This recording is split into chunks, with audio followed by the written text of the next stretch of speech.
आज हम science and technology को लेखपाल, यूपी पुलिस, यूपीएससी और यूपीएसएससी के सिलेबस के अनुसार अध्ययन करेंगे।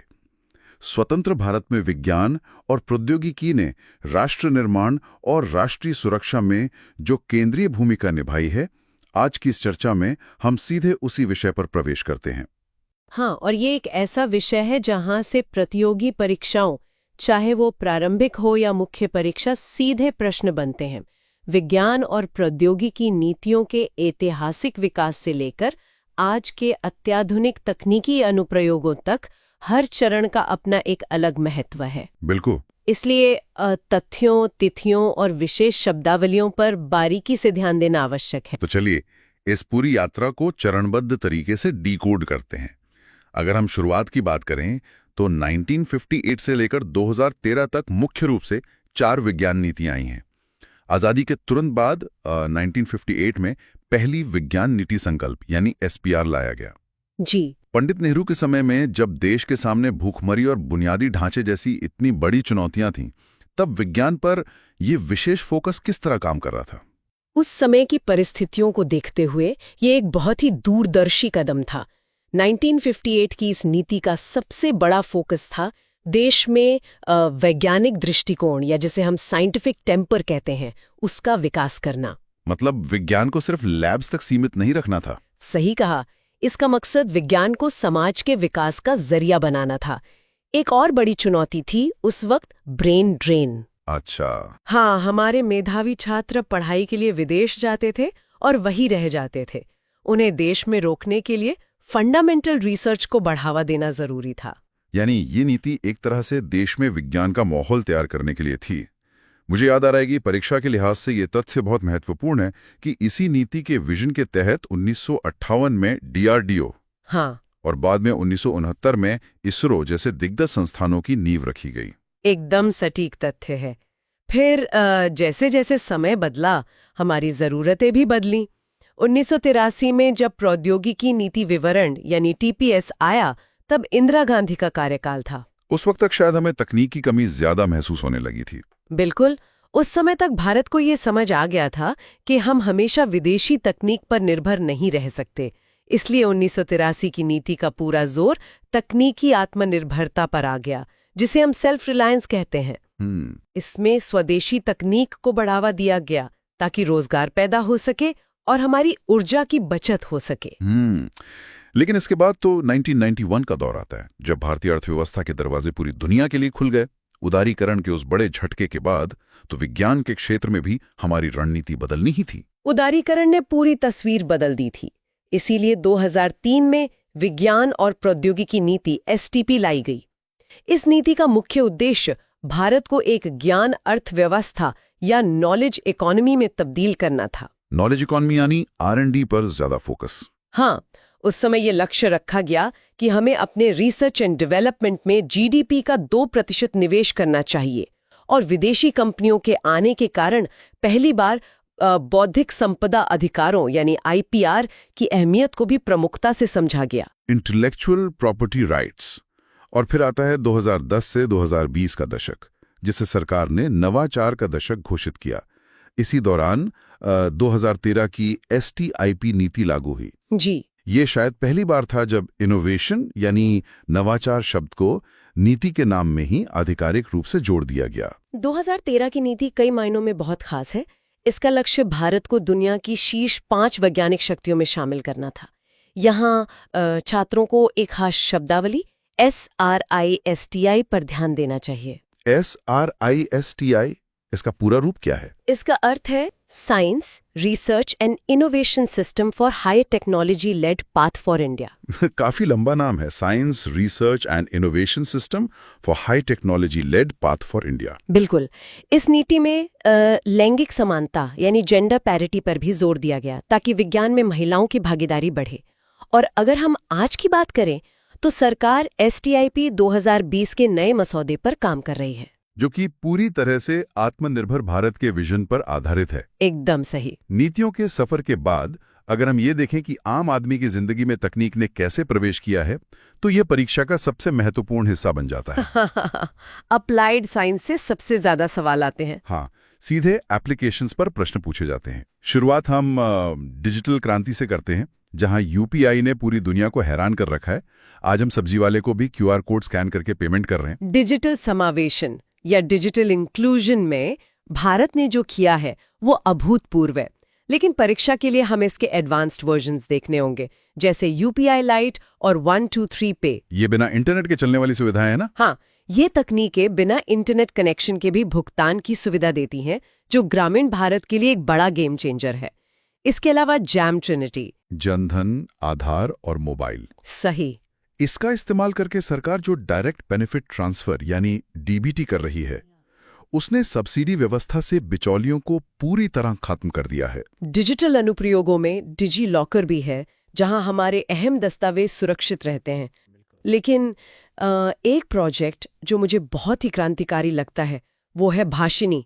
जो लोग अंग्रेजी नहीं जानते उनके लिए ये भाषिनी एआई कैसे काम करता है। भाषिनी को आप एक रियल टाइम अनुवादक के रूप में देख सकते हैं, जो आर्टिफिशियल इंटेलिजेंस पर आधारित है।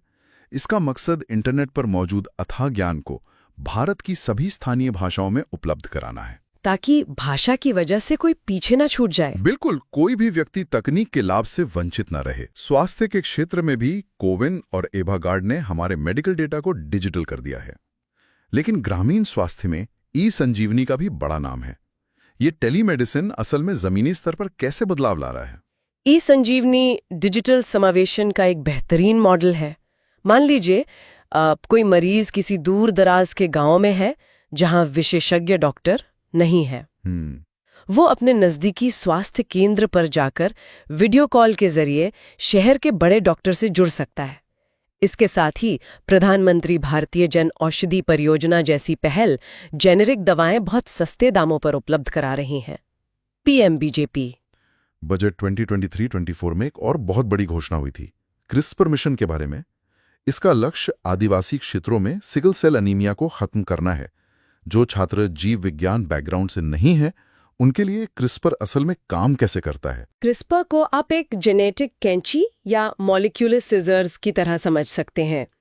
वैज्ञानिक इस तकनीक का इस्तेमाल करके डीएनए के उस हिस्से को काट कर निकाल देते हैं या सुधार देते हैं जो बीमारी पैदा कर रहा है। तो ये डायरेक्टली डीएनए लेवल पर बीमारी को ठीक करता है? हाँ, सिकल सेल एनीमिया एक आनुवांशिक बीमारी है, एक जेनेटिक डिजीज है, और क्रिस्पर तकनीक इसे जड़ से खत्म करने की क्षमता रखती है।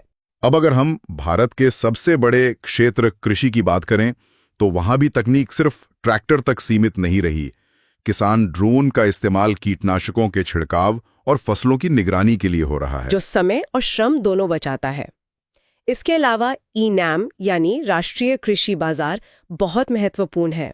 इसे आप किसानों के लिए एक ई-कॉमर्स प्लेटफॉर्म मान सकते हैं। जिसे हम ऑनलाइन शॉपिंग करते हैं, वैसे ही किसान अपनी फसल बेच सकते हैं। एकदम वैसे ही उत्तर प्रदेश का कोई किसान अपनी फसल की कीमत ऑनलाइन चेक कर सकता है और देश की किसी भी मंडी में जहां उसे अच्छा दाम मिले अपनी उपज बेच सकता है। और मिट्टी की जांच के लिए भी तो योजना है ना? हाँ, मिट्टी की सेहत सुधारने के लिए सॉइल हेल्थ कार्ड योजना है, जिससे किसान को पता चलता है कि उसके खेत में किस उर्वरक की कितनी जरूरत है। अननेसेसरी केमिकल्स का इस्तेमाल कम होता है। कुपोषण की समस्या से निपटने के लिए भी कृषि वैज्ञानिकों ने बायो फोर्टिफाइड फसलें तैयार की हैं, जैसे जिंक युक्त चावल और आयरन युक्त बाजरा। ये फसलें सीधे तौर पर पोषण सुरक्षा सुनिश्चित करती हैं। सही बात है। अब थोड़ा इंफ्रास्ट्रक्चर की तरफ रुख करते हैं। हमने अपना स्वदेशी जीपीएस बना लिया है, नैविक, और अब सरकार फोन कंपनियों से इसे अनिवार्य रूप से शामिल करने को कह रही है। हाँ, नैविक हमारी सामरिक और नागरिक दोनों जरूरतों को पूरा करता है। मोबिलिटी में एक और बड़ी तकनीक है फास्टैग, जो रेडियो फ्रीक्वेंसी आइडेंटिफिकेशन या RFID तकनीक पर काम करता है। इससे टोल प्लाजा पर लंबा इंतजार खत्म हो गया है और परिवहन को स्वच्छ बनाने के लिए इलेक्ट्रिक वाहनों को बढ़ावा देने वाली फेम 2 नीति आई है। फेम 2 से सीधे प्रश्न बन सकते हैं। ईवी एडॉप्शन के लिए ये बहुत जरूरी पॉलिसी है। रेलवे में जो हादसों को रोकने के लिए स्वदेशी कवच प्रणाली लगाई जा रही है, वो भी बहुत चर्चा में है। ये ट्रेन को टकराने से रोकने का एक स्वचालित सिस्टम है। और अगर हम स्वच्छ ऊर्जा और पर्यावरण की बात करें, तो पीएम सूर्य घर योजना के जरिए घरों की छतों पर सोलर पैनल लगाए जा रहे हैं। और उजाला योजना ने तो पूरे देश में LED क्रांति ला दी। बिल्कुल। स्वच्छ ऊर्जा में E20 ब्लेंडिंग का लक्ष्य भी याद रखना होगा एस्पिरेंट्स को। इसका मतलब है पेट्रोल में 20% इथेनॉल मिलाना। एकदम सही। इससे न सिर्फ हमारा पेट्रोल का आयात कम हो रहा है, बल्कि गन्ने और मक्के की खेती करने वाले किसानों की आमदनी भी बढ़ रही है। एकदम सही। शिक्षा के क्षेत्र में भी स्वयं और दीक्षा जैसे पोर्टल मुफ्त डिजिटल शिक्षा दे रहे हैं, और स्कूलों में जो अटल टिंकरिंग लैब्स यानी ATL बन रही हैं, वहां बच्चे 3D प्रिंटिंग और रोबोटिक्स सीख रहे हैं। और आपदा प्रबंधन यानी डिजास्टर मैनेजमेंट में भी इसरो के सैटेलाइट्स की भूमिका कमाल की है। भुवन पोर्टल का इस्तेमाल सिर्फ नक्शे देखने के लिए नहीं होता। तो इसका और क्या उपयोग है? इसका उपयोग MGNREGA के तहत बनने वाले कुओं और सड़कों की जियो टैगिंग के लिए हो रहा है, ताकि भ्रष्टाचार ना हो। ये तो ट्रांसपेरेंसी के लिए बहुत अच्छा कदम है। आपदा से जुड़ी एक और बहुत ही उपयोगी तकनीक है जेमिनी डिवाइस। जब मछुआरे गहरे समुद्र में जाते हैं तो मोबाइल नेटवर्क काम नहीं करता। हाँ, वहां तो सिग्नल नहीं आता। तो जेमिनी डिवाइस सैटेलाइट के जरिए मछुआरों को समुद्री तूफान या चक्रवात की चेतावनी उनके मोबाइल पर दे देता है। इसी तरह रेडार और रिसात उपग्रहों का डेटा बाढ़ के खतरे का पहले ही अनुमान लगाने में मदद करता है। ये तो बात हुई दैनिक जीवन की। अब कुछ विशिष्ट क्षेत्रों और मिशनों को देखते हैं। ब्लू इकोनॉमी यानी नीली अर्थव्यवस्था में भारत मत्स्य 6000 पर काम कर रहा है, जिसे समुद्रयान भी कहते हैं। जी, ये मिशन गहरे समुद्र में 6000 मीटर नीचे जाकर पॉलीमेटालिक नोड्यूल्स जैसे खनिजों की खोज करेगा, जो इलेक्ट्रिक वाहनों की बैटरी बनाने के काम आते हैं। गहरे समुद्र से जुड़ी एक और तकनीक है आलावानीकरण यानी डिसैलिनेशन। इसे राष्ट्रीय समुद्र प्रौद्योगिकी संस्थान यानी NIOT ने विकसित किया है। इसका क्या काम है? इसके जरिए तटीय क्षेत्रों में समुद्र के खारे पानी को पीने लायक मीठे पानी में बदला जा रहा है। बहुत अहम तकनीक है ये। परमाणु ऊर्जा का नाम सुनते ही हमारे दिमाग में सिर्फ बिजली या बॉम्ब आता है, लेकिन इसके नॉन पावर यूजेस यानी गैर विद्युत उपयोग भी हैं। BARC ने सैनिकों के लिए भाभा कवच नाम की एक बहुत हल्की और बुलेट प्रूफ जैकेट बनाई है। हाँ, और परमाणु तकनीक का इस्तेमाल हमारे भोजन को बचाने में भी हो रहा है। रेडिएशन तकनीक का उपयोग करके प्याज को अंकुरित होने और लीची को जल्दी सड़ने से बचाया जा रहा है, जिससे इनका निर्यात आसान हो गया है। बिल्कुल।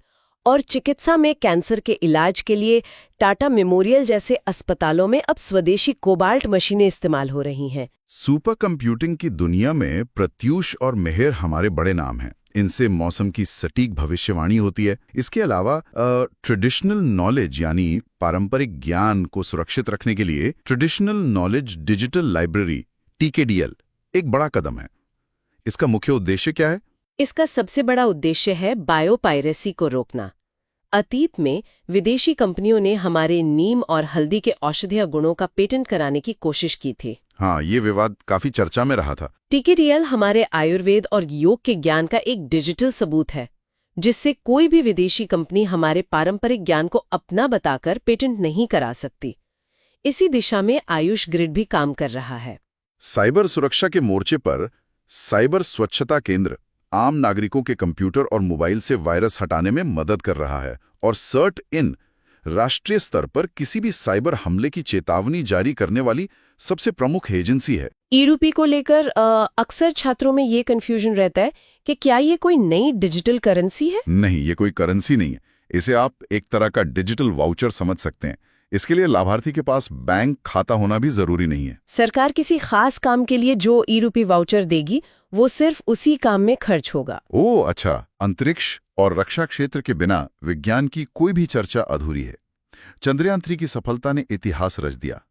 हम चंद्रमा के दक्षिणी ध्रुव पर उतरने वाले पहले देश बन गए हैं। बिल्कुल। इसके लैंडिंग पॉइंट का नाम शिव शक्ति पॉइंट, लैंडर का नाम विक्रम और रोवर का प्रज्ञान रखा गया है। और ISRO यही नहीं रुका। सूर्य के अध्ययन के लिए आदित्य L1 मिशन को सफलतापूर्वक लैग्रेंज पॉइंट 1 पर स्थापित कर दिया गया है। और भारत के पहले मानवयुक्त अंतरिक्ष मिशन गगनयान के लिए 4 अंतरिक्ष यात्रियों के नाम भी सामने आ गए हैं। प्रशांत बालाकृष्ण नायर, एंगड प्रताप, अजित कृष्णन और शुभांशु शुक्ला। सही। अंतरिक्ष क्षेत्र में निजी कंपनियों का भी प्रवेश हो चुका है। स्काईरूट एरोस्पेस ने भारत का पहला निजी रॉकेट विक्रम S लॉन्च किया है। रक्षा क्षेत्र में मिशन दिव्यास्त्र ने पूरी दुनिया का ध्यान खींचा है। इसमें अग्नि 5 मिसाइल का परीक्षण MIRV तकनीक के साथ किया गया। ये MIRV तकनीक सामान्य मिसाइल से कितनी अलग है? देखिए, सामान्य मिसाइल के आगे एक वॉरहेड होता है जो एक लक्ष्य को तबाह करता है। लेकिन MIRV यानी multiple independently targetable re entry vehicle, इसका मतलब है कि एक ही मिसाइल अपने साथ कई परमाणु हथियार ले जा सकती है। एक ही मिसाइल में कई वॉरहेड्स। हाँ, और दुश्मन के अलग अलग शहरों या ठिकानों पर एक साथ गिरा सकती है। ये क्षमता दुनिया के कुछ गिने चुने देशों के पास ही है। इसके साथ ही INS विक्रांत हमारा पहला स्वदेशी विमान वाहक पोत है, और LCA तेजस की मांग अब दुनिया भर में बढ़ रही है। वैश्विक सूचना प्रौद्योगिकी यानी IT में तो भारतीयों का एक छत्र राज है। दुनिया की बड़ी टेक कंपनियों में भारतीय मूल के CEO छाए हुए हैं। इसे कुछ लोग पॉजिटिव सेंस में इंडियन CEO वायरस भी कहते हैं। हाँ, अल्फाबेट के सुंदर पिचाई, माइक्रोसॉफ्ट के सत्या नडेला, यूट्यूब के नील मोहन, एडोबी के शांतनु नारायण और अजय बंगा तो विश्व बैंक का नेतृत्व करने वाले पहले भारतीय अमेरिकन बन गए हैं। IT के अलावा चिकित्सा में भी हमने कमाल किया है। भारत बायोटेक ने स्वदेशी कोविड वैक्सीन कोवैक्सिन बनाई। सीरम इंस्टीट्यूट ने सर्वाइकल कैंसर से बचाव के लिए पहली स्वदेशी वैक्सीन सर्वावैक तैयार की है। और मलेरिया के लिए भी एक वैक्सीन आई है ना? हाँ, R21 मैट्रिक्स M वैक्सीन, जिसे WHO से मंजूरी मिल चुकी है। कृषि में भी हमें डॉक्टर MS स्वामीनाथन को नहीं भूलना चाहिए, जिन्हें हरित क्रांति के लिए 2024 में मरणोपरांत भारत रत्न दिया गया। उनका योगदान तो अतुलनीय है। और IFCO द्वारा बनाया गया नैनो यूरिया भी खेती के तरीके को बदल रहा है। एक छोटी बोतल में एक बोरी यूरिया के बराबर ताकत। बिल्कुल। आज हम जो ये आधुनिक सफलताएं देख रहे हैं, इनकी नींव आधुनिक तकनीक के जनकों ने रखी थी। विनोद धाम को पेंटियम चिप का जनक कहा जाता है। सबीर भाटिया ने हॉटमेल बनाकर दुनिया को वेब ईमेल दिया। और सुपर कंप्यूटर के क्षेत्र में भी हमारा योगदान रहा है। हाँ, विजय पी भटकर ने परम 8000 सुपर कंप्यूटर तब बनाया जब अमेरिका ने हमें तकनीक देने से इनकार कर दिया था। अजय भट्ट ने USB का आविष्कार किया और वाईफाई को बेहतर बनाने वाली माइमो तकनीक के पीछे प्रोफेसर आरोग्यस्वामी पॉल राज का दिमाग है। नोबेल विजेताओं में CV रमन, जेनेटिक कोड को समझाने वाले हरगोबिंद खुराना, ब्लैक होल से जुड़ी चंद्रशेखर सीमा बताने वाले सुब्रमण्यम चंद्रशेखर और राइबोसोम पर काम करने वाले वेंकटरमन रामाकृष्णन का योगदान हमारे विज्ञान के पाठ्यक्रम का अहम हिस्सा है। और अगर हम अपनी प्राचीन ऐतिहासिक जड़ों की ओर देखें तो महर्षि सुश्रुत ने 600 ईसा पूर्व में ही प्लास्टिक सर्जरी और मोतियाबिंद के ऑपरेशन के बारे में लिख दिया था। सच में ये बहुत गर्व की बात है। महर्षि कनाड ने आधुनिक विज्ञान के डाल्टन से हजारों साल पहले परमाणु सिद्धांत यानी एटॉमिक थ्योरी समझा दिया था। बौधायन ने पाइथागोरस से सदियों पहले शुल्ब सूत्र में ज्यामिति या ज्योमेट्री के नियम दिए थे। वराहमिहिर ने जल विज्ञान के जो सिद्धांत दिए थे वो आज भी प्रासंगिक हैं। और महिला वैज्ञानिकों का योगदान भी हमारे इतिहास में बहुत प्रेरणादायक रहा है। जानकी अम्मल ने गन्ने की मिठास बढ़ाने पर महत्वपूर्ण शोध किया। सीमा चैटर्जी ने मलेरिया रोधी दवाओं पर काम किया। डॉक्टर एना मनी को भारत की मौसम महिला या वेदर वुमन के रूप में जाना जाता है। और आज के दौर में ऋतु करधाल जैसी रॉकेट वुमन चंद्रयान और मंगलयान का नेतृत्व कर रही है। आज के हमारे जो स्टार्टअप्स हैं वो इसी विरासत को आगे बढ़ा रहे हैं। अग्निकुल कॉस्मोस ने 3D प्रिंटेड रॉकेट इंजन अग्निबाण बनाया है। पिक्सल अपने एडवांस सैटेलाइट्स बना रहा है। कृत्रिम बुद्धिमत्ता यानी AI में भारत के कृत्रिम और सर्वम जैसे मॉडल आ गए हैं जो हमारी अपनी भाषाओं को समझते हैं। हम जम्मू कश्मीर में दुनिया का सबसे ऊंचा रेलवे पुल चेना ब्रिज बना रहे हैं। हमारी UPI तकनीक आज फ्रांस और UAE तक पहुंच गई है, जो हमारी सॉफ्टवेयर डिप्लोमेसी का बेहतरीन उदाहरण है। ये सब होमी जहांगीर भाभा, विक्रम साराभाई, M विश्वेश्वराया, सत्येंद्र नाथ बोस और प्रफुल्ला चंद्र रे जैसे दूरदर्शी संस्थापकों के दृष्टिकोण का ही नतीजा है। अब अगला टॉपिक देखते हैं। स्वदेशीकरण का असल मतलब क्या है? क्या ये सिर्फ मेक इन इंडिया का ही दूसरा नाम है? देखिए, ये एक बहुत ही बुनियादी लेकिन महत्वपूर्ण सवाल है। अकादमिक और रणनीतिक दृष्टिकोण से अगर समझें तो स्वदेशीकरण या इंडिजनाइजेशन का अर्थ केवल मेक इन इंडिया या भारत में किसी चीज की असेंबलिंग करने तक सीमित नहीं है। इसका वास्तविक अर्थ है designed and developed in India, यानी भारत द्वारा ही उस तकनीक का मूल डिजाइन और विकास करना। जी। इसके पीछे का मुख्य उद्देश्य है बौद्धिक संपदा जिसे हम इंटेलेक्चुअल प्रॉपर्टी या आईपी कहते हैं, उसका पूर्ण स्वामित्व प्राप्त करना। इसे थोड़ा और स्पष्ट करते हैं, आईपी का स्वामित्व इतना जरूरी क्यों है? मतलब इसे ऐसे समझते हैं, अगर कोई विदेशी कंपनी के डिजाइन और उनके द्वारा दिए गए पुर्जों से भारत में कोई मशीन बना भी ली जाए तो तकनीक पर अपना नियंत्रण नहीं होता। वे जब चाहें अपग्रेड देने से मना कर सकते हैं। लेकिन जब तकनीक का मूल डिजाइन, उसके कोड्स और उसके अधिकार अपने पास होते हैं, तभी पूर्ण स्वदेशीकरण संभव होता है। बिल्कुल। रक्षा क्षेत्र में इसका रणनीतिक महत्व सबसे अधिक है, क्योंकि संकट के समय किसी विदेशी सप्लायर पर निर्भर नहीं रहा जा सकता।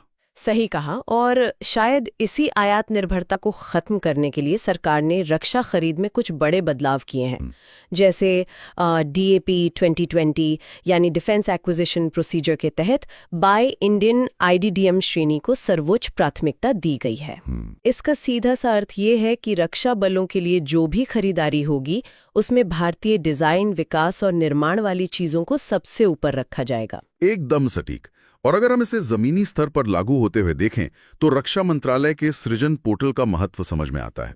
ये कोई साधारण वेबसाइट नहीं है, बल्कि ये एक पॉजिटिव इंडिजिनाइजेशन लिस्ट जारी करता है। हाँ, मैंने इसके बारे में पढ़ा है। अब तक 4600 से अधिक वस्तुएं इस सूची में शामिल की जा चुकी हैं। इसका मतलब है कि इन 4600 वस्तुओं के विदेशी आयात पर पूर्ण प्रतिबंध लगा दिया गया है। सेना अब इन्हें केवल भारतीय उद्योगों से ही खरीदेगी। ये एक बहुत बड़ा कदम है जो घरेलू उद्योगों को विश्व स्तरीय गुणवत्ता हासिल करने के लिए मजबूर भी कर रहा है और प्रोत्साहित भी। ये तो हुई नीतिगत बात। अब जरा रक्षा क्षेत्र की उन प्रमुख उपलब्धियों पर नजर डालते हैं जो इस नीति का परिणाम है और परीक्षाओं के लिए सीधे तौर पर महत्वपूर्ण तथ्य भी हैं। LCA तेजस MK-1A का नाम सबसे पहले आता है, जो हमारा पूर्णतः स्वदेशी हल्का लड़ाकू विमान है। लेकिन एक डाउट यहाँ अक्सर आता है, इसमें अभी G इंजन का उपयोग हो रहा है, तो फिर ये पूरी तरह स्वदेशी कैसे हुआ? ये एक बहुत ही अच्छा अवलोकन है।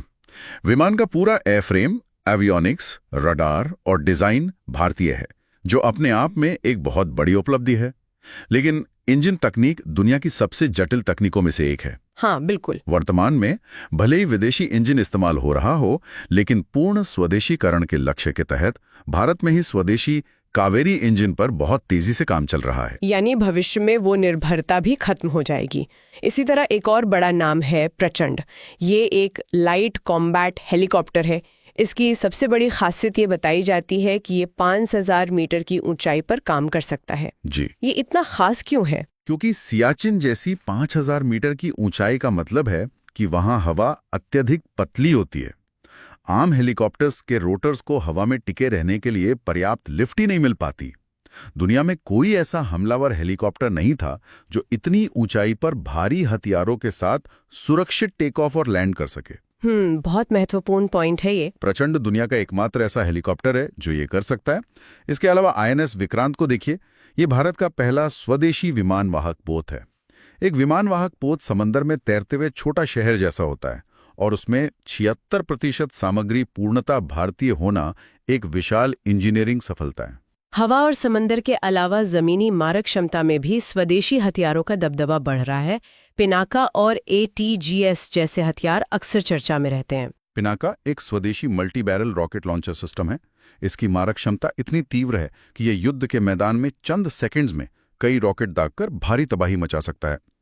वहीं DRDO द्वारा विकसित ATAGS यानी advance towed artillery gun system एक लंबी दूरी की तोप है। इन हथियारों ने भारतीय सेना की आर्टिलरी को एक नई दिशा दी है। बिल्कुल। यहाँ स्वदेशीकरण की सफलता को समझने के लिए ब्रह्मोस मिसाइल की केस स्टडी बहुत दिलचस्प है। ब्रह्मोस मूलतः भारत और रूस का एक संयुक्त उपक्रम था, जिसमें शुरुआत में रूस का तकनीकी हिस्सा कहीं ज्यादा था। तो फिर यह हमारी आत्मनिर्भरता का प्रतीक कैसे बन गया? यही ब्रह्मोस की कहानी की सबसे बड़ी खूबी है। ये रातों रात स्वदेशी नहीं हुआ। धीरे धीरे भारत ने ब्रह्मोस के पुर्जों का स्वदेशीकरण करना शुरू किया। इसमें स्वदेशी सीकर, सेंसर और अन्य क्रिटिकल पार्ट्स लगाए गए। आज स्थिति ये है कि हम इस सुपरसोनिक क्रूज मिसाइल को फिलीपींस जैसे देशों को निर्यात कर रहे हैं। यानी खरीदार से विक्रेता बनने का सफर। जी। अंतर्राष्ट्रीय रक्षा बाजार में सिर्फ तकनीक आयात करने वाले खरीदार से विक्रेता बनने का ये एक परफेक्ट और प्रामाणिक उदाहरण है। रक्षा क्षेत्र से जुड़े कुछ अन्य महत्वपूर्ण तथ्य भी याद रखने चाहिए, जैसे कि रुद्रम, जो भारत की पहली स्वदेशी एंटी रेडिएशन मिसाइल है। एंटी रेडिएशन का मतलब है कि ये दुश्मन के रडार और संचार प्रणालियों से निकलने वाले सिग्नल्स को पकड़कर उन्हें नष्ट कर देती है। और पानी के भीतर मार करने के लिए वरुणास्त्र है, जो एक भारी वजन वाला स्वदेशी टॉर्पीडो है। नागरिक उड्डयन के क्षेत्र में सारस का नाम आता है, जो पहला स्वदेशी हल्का नागरिक विमान है। और नौसेना की जहाज़ों में जो स्वर्ण निर्भर मिशन चल रहा है, उसके तहत 100% स्वदेशी DMR 249A स्टील का उपयोग हो रहा है, जिसे सेल ने तैयार किया है। ये सारे तथ्य रक्षा क्षेत्र में हमारी बढ़ती ताकत को दिखाते हैं। लेकिन आधुनिक युद्ध केवल हथियारों से नहीं लड़े जाते, वे डेटा और संचार नेटवर्क्स पर भी लड़े जाते हैं। सही बात है। इसलिए रक्षा के बाद अब सूचना और संचार प्रौद्योगिकी यानी IT और टेलीकॉम क्षेत्र के स्वदेशीकरण की ओर बढ़ते हैं। यहाँ एक बहुत बड़ी सफलता 5G स्टैक के रूप में मिली है। 5G स्टैक, क्या इसका मतलब भारत का अपना 5G नेटवर्क इंफ्रास्ट्रक्चर है? बिल्कुल। भारत अब दुनिया के उन गिने चुने देशों में शामिल हो गया है जिनके पास अपना पूरी तरह से स्वदेशी 5G स्टैक है। ये IIT मद्रास, C-DOT और TCS के संयुक्त प्रयास का नतीजा है। और इसका सबसे बड़ा व्यावहारिक उपयोग यह है कि BSNL अब अपने पूरे नेटवर्क को अपग्रेड करने के लिए किसी विदेशी कंपनी के बजाय इसी स्वदेशी तकनीक का उपयोग कर रहा है। जब हम संचार और IT की बात करते हैं तो सारा खेल तो माइक्रो प्रोसेसर या चिप्स का है। देश में डिजिटल सुरक्षा के लिए 2 प्रमुख स्वदेशी माइक्रो प्रोसेसर विकसित किए गए हैं, शक्ति, जिसे IIT मद्रास ने विकसित किया है, और वेगा, जिसे C-DAC ने बनाया है। लेकिन एक आम प्रोसेसर और स्वदेशी प्रोसेसर में सुरक्षा के लिहाज से क्या अंतर आ जाता है? विदेशी चिप्स या प्रोसेसर के साथ सबसे बड़ा खतरा बैकडोर का होता है।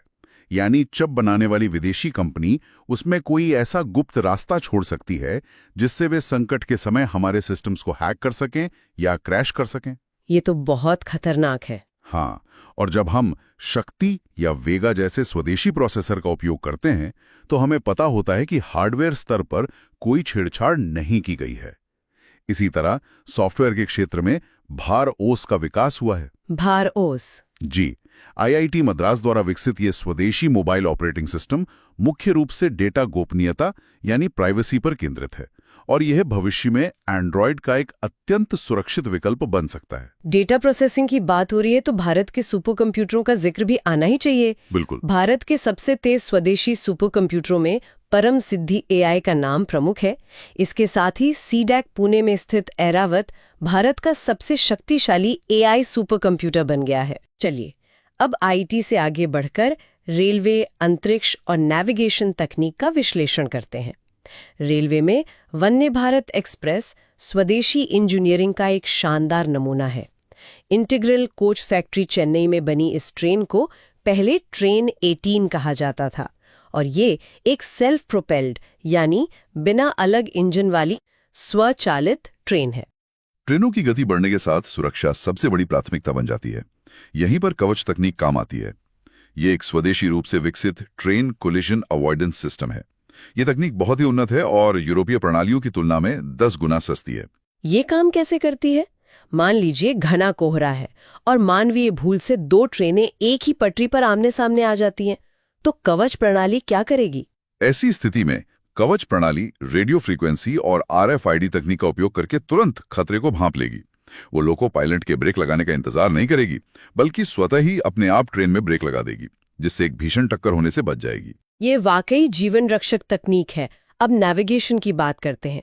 सामान्यतः GPS का उपयोग किया जाता है, जो कि एक अमेरिकी तकनीक है, लेकिन अब भारत का अपना नेविगेशन सिस्टम है जिसे नाविक कहा जाता है। मैंने पढ़ा है कि अब 5G स्मार्टफोन्स में इसका सपोर्ट अनिवार्य किया जा रहा है। हाँ, और ये डेटा सुरक्षा के लिए बहुत जरूरी है।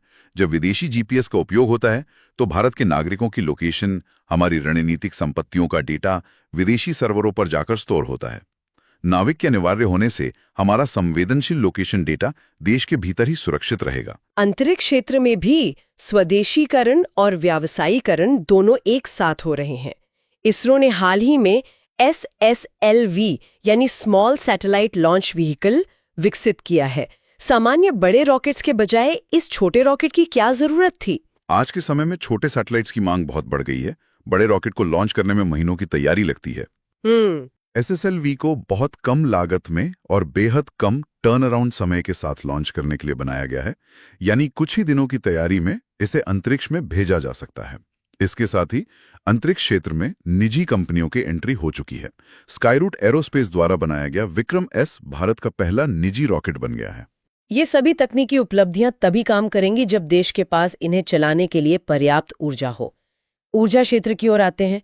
तमिलनाडु के कल्पक्कम में एक बहुत ही खास फास्ट रीडर रिएक्टर या PFBR का निर्माण हो रहा है। जी। पारंपरिक परमाणु रिएक्टर यूरेनियम से चलते हैं और भारत को यूरेनियम का भारी आयात करना पड़ता है।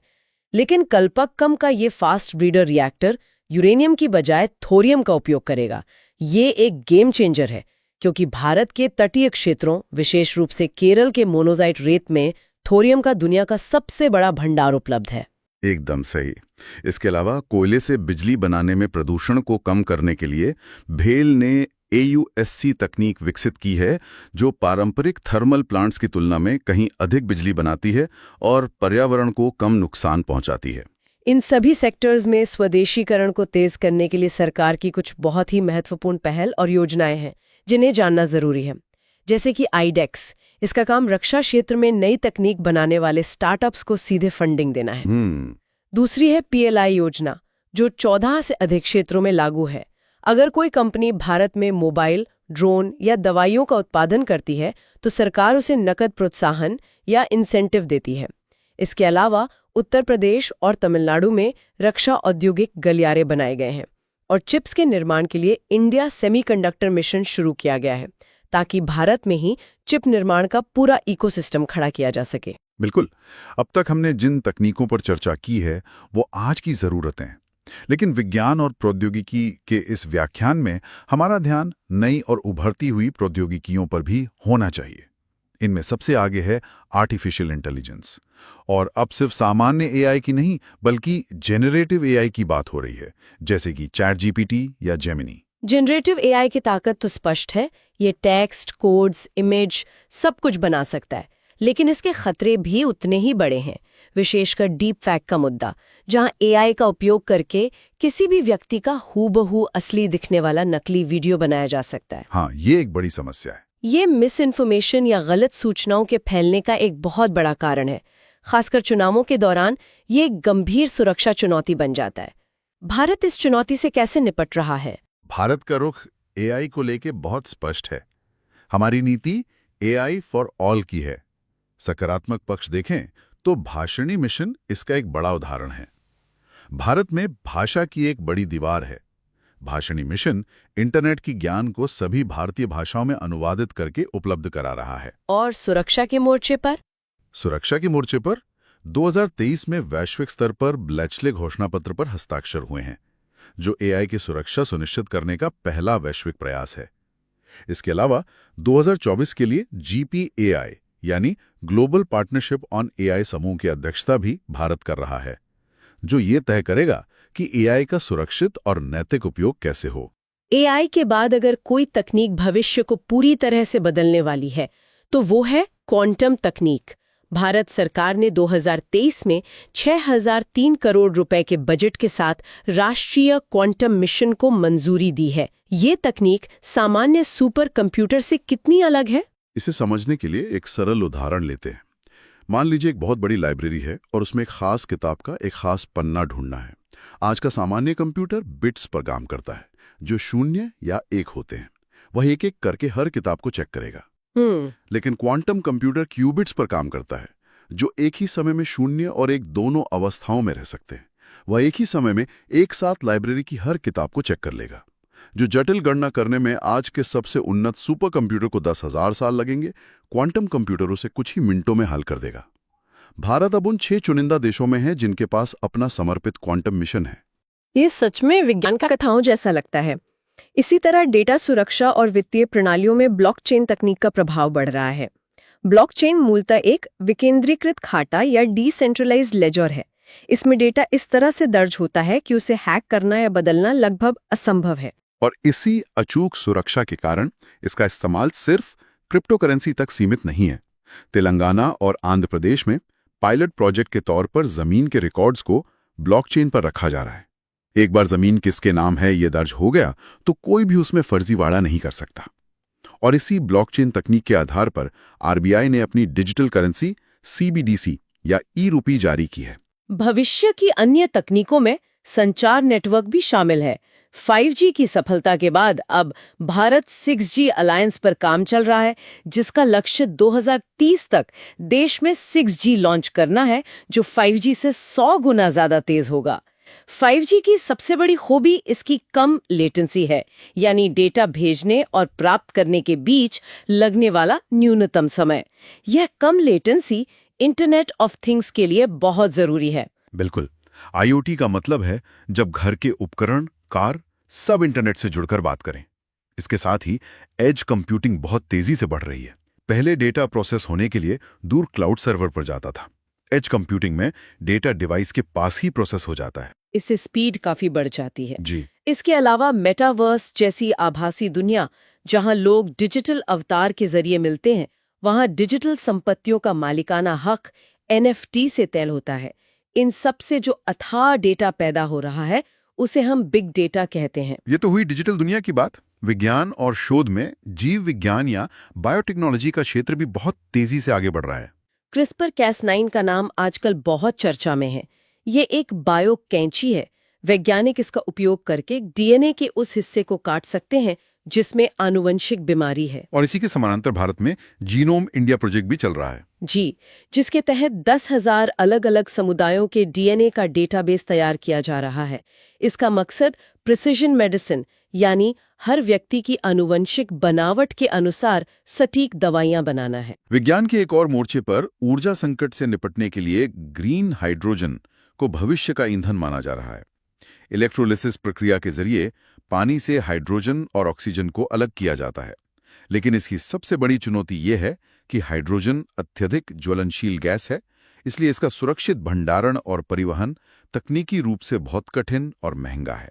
अंत में कुछ और अत्यंत महत्वपूर्ण वैज्ञानिक और सुरक्षा अनुसंधान। महाराष्ट्र के हिंगोली में लीगो इंडिया प्रयोगशाला बन रही है, जो ब्रह्मांड में गुरुत्वाकर्षण तरंगों का पता लगाएगी। और दूसरी तरफ डिजिटल दुनिया के सबसे अंधेरे हिस्से, जिसे डार्क नेट कहते हैं, वहां होने वाले अवैध हथियारों और ड्रग्स के व्यापार को रोकने के लिए जांच एजेंसियां ऑपरेशन चक्र जैसे अभियान चला रही हैं।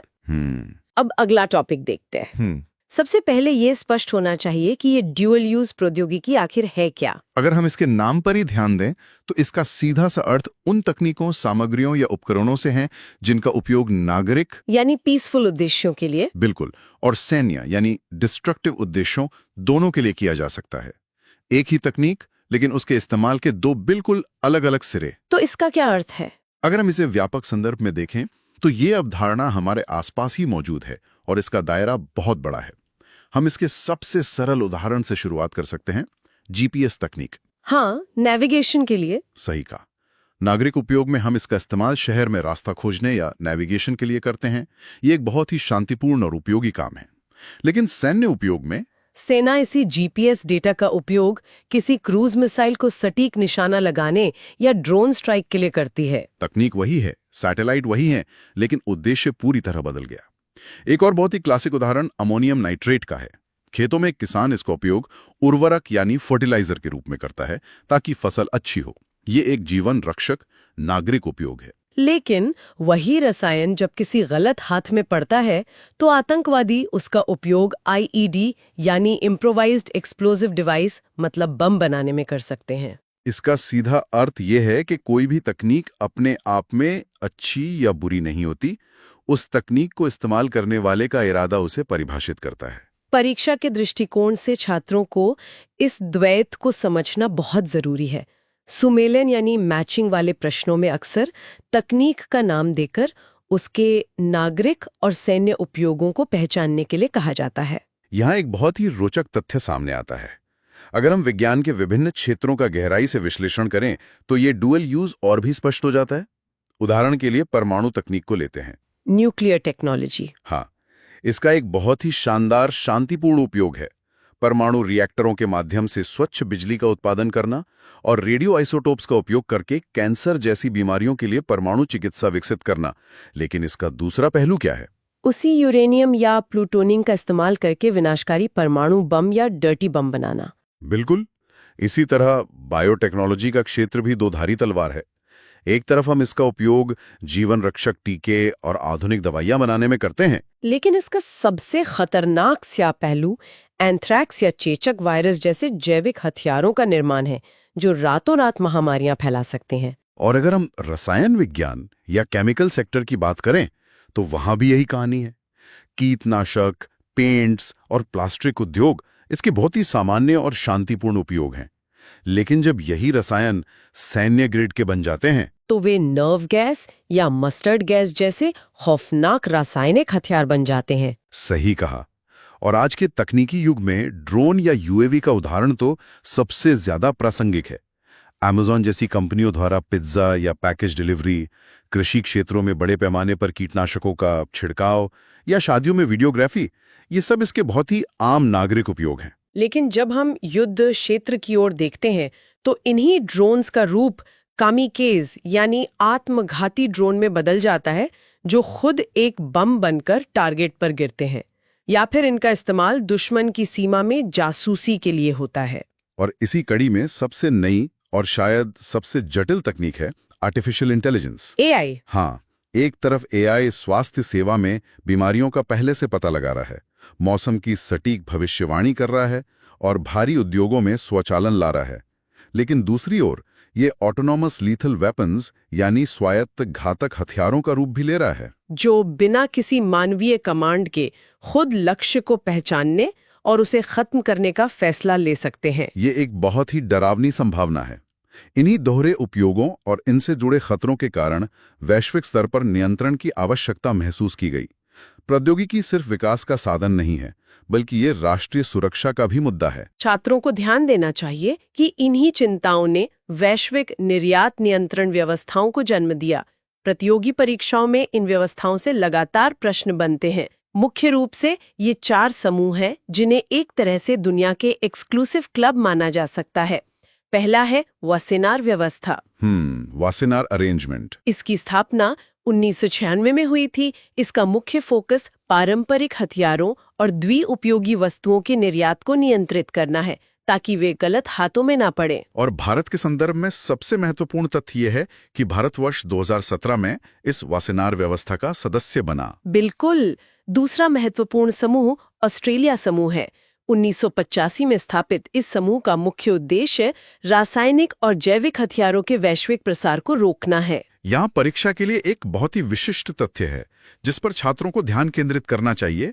स्रोत सामग्री में स्पष्ट रूप से उल्लेख किया गया है कि भारत 2017 में इसका 42वां सदस्य बना। और उसी स्रोत में ये भी बताया गया है कि भारत 2018 में इसका 43वां सदस्य बना। हाँ, परीक्षा में विकल्पों को देखकर ही छात्रों को सही उत्तर का चयन करना होगा। ये दोनों तथ्य एक ही विषय को संदर्भित करते हैं। चलिए तीसरे और एक बहुत ही स्ट्रेटेजिक समूह की बात करते हैं, MTCR यानी मिसाइल प्रौद्योगिकी नियंत्रण व्यवस्था। 1987 में स्थापित इस समूह का विजन बहुत स्पष्ट था। 300 किलोमीटर से अधिक रेंज और 500 किलोग्राम से अधिक पेलोड ले जाने वाली मिसाइल और ड्रोन तकनीक के प्रसार को रोकना। ये दुनिया को बैलिस्टिक मिसाइलों की दौड़ से बचाने का एक प्रयास था। भारत 2016 में इस महत्वपूर्ण समूह का 35वां सदस्य बना। इस सदस्यता का रणनीतिक महत्व बहुत बड़ा है और इसका सीधा लाभ हमें देखने को भी मिला। सदस्य बनने के बाद ही भारत रूस के साथ मिलकर अपनी ब्रह्मोस क्रूज मिसाइल की रेंज को 290 किलोमीटर से बढ़ाकर 450 किलोमीटर से भी अधिक कर पाया। क्योंकि MTCR का सदस्य बनने के बाद 300 किलोमीटर की वो पुरानी पाबंदी भारत पर से हट गई थी। अब आते हैं चौथे और अंतिम समूह पर, NSG यानी परमाणु आपूर्तिकर्ता समूह। इसकी स्थापना 1974 में हुई थी और इसका मुख्य काम परमाणु सामग्री और तकनीक के व्यापार को नियंत्रित करना है। NSG की कहानी भारत के लिए थोड़ी अलग है। छात्रों को ये स्पष्ट रूप से याद रखना चाहिए कि चीन के लगातार राजनीतिक विरोध के कारण भारत अभी तक NSG का पूर्ण सदस्य नहीं बन पाया है। चीन का तर्क है कि भारत ने परमाणु अप्रसार संधि यानी NPT पर हस्ताक्षर नहीं किए हैं। हालांकि इस बाधा के बावजूद 2008 में भारत अमेरिका नागरिक परमाणु समझौते के कारण भारत को NSG से दुनिया भर के साथ परमाणु व्यापार करने के लिए एक विशेष छूट यानी वेवर मिला हुआ है। ये भारत की कूटनीतिक जीत का एक बहुत बड़ा उदाहरण है।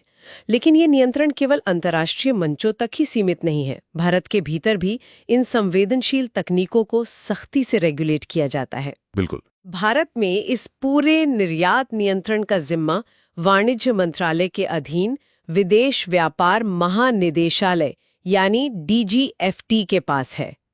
DGFT ने इसके लिए एक विशेष सूची तैयार की है जिसे स्कोमेट कहा जाता है। स्कोमेट का पूर्ण रूप परीक्षा के लिए महत्वपूर्ण है। Special chemicals, organisms, materials, equipment and technologies. ये स्कोमेट सूची एक अदृश्य दीवार की तरह काम करती है। नियम यह है कि यदि कोई भी भारतीय कंपनी इस सूची में शामिल किसी भी वस्तु का निर्यात करना चाहती है, चाहे वो कोई विशेष ग्रेड का स्टील हो, कोई खास सॉफ्टवेयर हो या कोई बायोलॉजिकल एजेंट हो, तो उसे सरकार से एक विशेष लाइसेंस लेना अनिवार्य है। यह लाइसेंसिंग व्यवस्था सुनिश्चित करती है कि भारत की संवेदनशील तकनीक आतंकवादियों या किसी शत्रु देश के हाथ न लगे। यहाँ सबसे दिलचस्प बात यह है कि आज के इस तेजी से बदलते भू राजनीतिक दौर में वैश्विक विमर्श अब केवल डुअल यूज तक ही सीमित नहीं रह गया है। ये चर्चा अब आगे बढ़कर क्रिटिकल टेक यानी महत्वपूर्ण तकनीक की ओर मुड़ गई है। इसी नई वैश्विक वास्तविकता को समझते हुए 2023 में भारत और अमेरिका के बीच एक बहुत ही ऐतिहासिक समझौता हुआ जिसे आईसेट कहा जाता है। Initiative on critical and emerging technology. इस समझौते का मूल उद्देश्य महत्वपूर्ण और उभरते हुई तकनीकों में दोनों देशों के बीच सहयोग को एक नए स्तर पर ले जाना है। इस आईसेट समझौते के प्रमुख क्षेत्रों को समझना परीक्षा के लिए बेहद आवश्यक है, क्योंकि ये भविष्य की अर्थव्यवस्था को आकार देंगे। इनमें अंतरिक्ष, सेमीकंडक्टर, 5G और 6G जैसे उन्नत दूरसंचार, आर्टिफिशियल इंटेलिजेंस, क्वांटम कंप्यूटिंग और रक्षा नवाचार शामिल हैं। इस समझौते का सबसे बड़ा कूटनीतिक महत्व यह है कि ये दुनिया के सामने ये साबित करता है कि भारत अब वैश्विक स्तर पर केवल तकनीक का एक आयातक या उपभोक्ता नहीं रह गया है, बल्कि वो खुद को एक जिम्मेदार तकनीकी शक्ति और साझेदार के रूप में स्थापित कर चुका है। और जब हम इन क्रिटिकल तकनीकों की बात करते हैं तो हमें महत्वपूर्ण खनिजों यानी क्रिटिकल मिनरल्स के विषय को नहीं भूलना चाहिए। ये खनिज किसी भी आधुनिक तकनीकी रीढ़ होते हैं। बिना इन कच्चे मालों के कोई चिप या रॉकेट नहीं बन सकता। भारत सरकार ने इस चुनौती को पहचानते हुए 2023 में 30 ऐसे महत्वपूर्ण खनिजों की एक विस्तृत सूची जारी की है। इसमें सबसे प्रमुख नाम आता है लिथियम का, जिसे आज के ऊर्जा संक्रमण युग का सफेद सोना भी कहा जाता है। हमारे मोबाइल फोन से लेकर इलेक्ट्रिक वाहनों की बैटरी इसी लिथियम पर निर्भर है। हाल ही में भारत के जम्मू कश्मीर और कर्नाटक में लिथियम के बड़े भंडार खोजे गए हैं, जो ऊर्जा सुरक्षा के लिए एक बड़ी खबर है। लिथियम के अलावा दुर्लभ मृदा तत्व या रेयर अर्थ एलिमेंट्स भी अत्यंत महत्वपूर्ण हैं। ये 17 विशेष तत्वों का एक समूह है जो उच्च क्षमता वाले चुंबक, सैन्य रडार और हमारे स्मार्टफोन्स की स्क्रीन बनाने में काम आते हैं। समस्या ये है कि वर्तमान में इन तत्वों के प्रसंस्करण पर चीन का वैश्विक एकाधिकार है। और चीन के इसी एकाधिकार को तोड़ने तथा भारत की तकनीकी प्रगति को भविष्य में किसी भी बाधा से बचाने के लिए भारत सरकार ने एक रणनीतिक कदम उठाते हुए काबिल नामक कंपनी की स्थापना की है। खनिज विदेश इंडिया लिमिटेड। यह एक बहुत ही महत्वपूर्ण कदम है। ये कंपनी विदेशों में जाकर भारत के लिए सीधे खदानें खरीद रही है। विशेष रूप से अर्जेंटीना और ऑस्ट्रेलिया में लिथियम और कोबाल्ट की खदानों के लिए करार किए जा रहे हैं। इसके साथ ही सेमीकंडक्टर मिशन का महत्व भी समझना बहुत जरूरी है। आज के समय में एक साधारण वॉशिंग मशीन से लेकर एक उन्नत सुपरसोनिक मिसाइल तक सब कुछ इन्हीं छोटे से सेमीकंडक्टर चिप्स से चलता है। भारत सरकार ने इंडिया सेमीकंडक्टर मिशन के तहत 10 बिलियन अमेरिकी डॉलर यानी करीब 76,000 करोड़ रुपए की भारी भरकम प्रोत्साहन राशि की घोषणा की है, ताकि देश में ही चिप निर्माण शुरू हो सके। इसी दूरदर्शी नीति का परिणाम है कि हाल ही में अमेरिकी कंपनी माइक्रॉन गुजरात में और टाटा इलेक्ट्रॉनिक्स असम में अपने विशाल सेमीकंडक्टर प्लांट लगा रहे हैं। भारत की तकनीकी और कूटनीतिक शक्ति केवल उसके आर्थिक निवेश में ही नहीं, बल्कि उसकी बेहद जिम्मेदार अंतर्राष्ट्रीय नीतियों में भी झलकती है। परीक्षार्थियों को 3 बहुत ही महत्वपूर्ण नीतियां याद रखनी चाहिए जो भारत के चरित्र को दर्शाती हैं। पहली नीति रासायनिक हथियारों से जुड़ी है। विज्ञान और प्रौद्योगिकी खंड का अगला बहुत ही महत्वपूर्ण भाग है अंतरिक्ष प्रौद्योगिकी और भारतीय अंतरिक्ष नीति 2023। सबसे पहले इसकी एक सरल तकनीकी परिभाषा समझते हैं। पृथ्वी के वायुमंडल के बाहर अंतरिक्ष की खोज करना, वहां उपग्रह भेजना और उन उपग्रहों से प्राप्त डेटा का उपयोग कृषि, संचार और मानव कल्याण के लिए करना ही अंतरिक्ष प्रौद्योगिकी कहलाता है। वर्ष 2023 की भारतीय अंतरिक्ष नीति परीक्षा के नजरिए से बेहद महत्वपूर्ण है। खासकर इसके संस्थागत ढांचे को लेकर मिलान वाले प्रश्न बन सकते हैं। इस नीति ने भारत के पूरे अंतरिक्ष इकोसिस्टम को 4 प्रमुख और अलग-अलग संस्थाओं में विभाजित कर दिया है। इन चारों संस्थाओं की अलग-अलग भूमिकाओं को स्पष्ट रूप से समझना होगा, क्योंकि यहीं पर अक्सर कंफ्यूजन होता है। पहली संस्था है इनस्पेस। इसे एक रेगुलेटर या एक सिंगल विंडो अथॉरिटी के रूप में समझें।